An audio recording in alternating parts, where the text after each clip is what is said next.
estos momentos. Pido la presencia de Tlamatini Oxicali Tlahuín. Por favor. Este reconocimiento para mí es muy especial, porque en el concepto de los abuelos se ha hecho un trabajo muy importante y a ellos le dieron una responsabilidad de una palabra que se llama Shimani. Tal vez ella misma no sepa el trabajo que estuvo haciendo durante este tiempo. Si juegan con las palabras del nombre de su escuela, va a salir la palabra Shimani. La palabra es Shilam. Si cambiamos la L por la M, va a decir Shimani.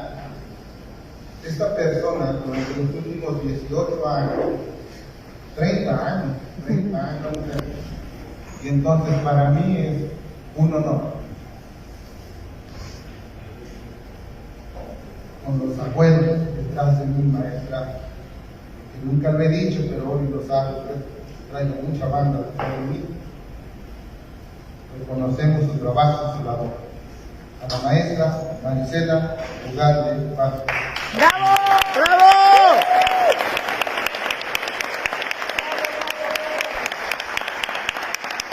¡Bravo, maestra!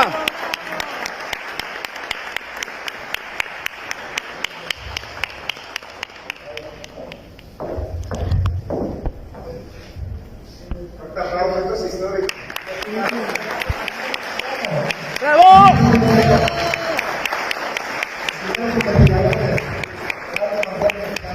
Muchas raíces, muchos años de estudio, muchos años de investigación. ¿Verdad? Lo que están viendo, crean, muchos años juntos. Gran trabajo.